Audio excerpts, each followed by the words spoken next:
Now at 6, you're looking at the visual evidence that got a Miami Beach police sergeant fired for drinking on the job, on duty, and in uniform. That sergeant was terminated Friday, and today Miami Beach police released reams of documents and hours of video that detail what can only be called outrageous behavior. CBS 4's Gary Nelson has more. That is ex-Miami Beach cop Mike Muley drinking like a sailor, but in his police uniform, packing heat on duty at a beach nightclub last July. This video, in part, got Muley fired last week. Police today released 300 pages of documents, an internal affairs file on the incident, along with hours of video of the sergeant quaffing hooch over a 6-hour shift at Mango's Tropical Cafe.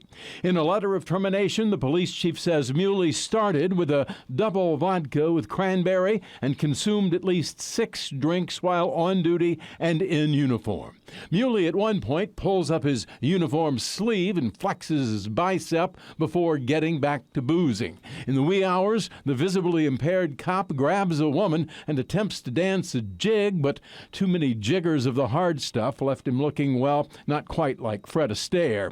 It might be amusing were it not so scary. Watch carefully. As Muley chats with some guys, he pulls his service weapon out of his holster. They told investigators he wanted to show them his fast draw.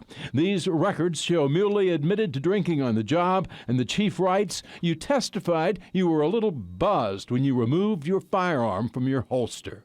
Muley became stumbling drunk. A worried citizen called 911. You shoot him at darn near point-blank range. Yes. In the chest. Yes, sir. And he said, "What?" Now I'm going to kill you.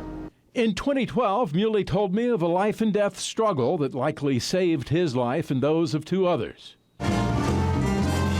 But amid the music and flashing lights of South Beach, the officer drank himself out of his job. The chief writing, "Your reckless behavior while on duty compromised the safety of the citizens of Miami Beach." Now unemployed, Muley might never work as a police officer again. The state could move to revoke his law enforcement certificate. On Miami Beach, Gary Nelson, CBS 4 News. And now to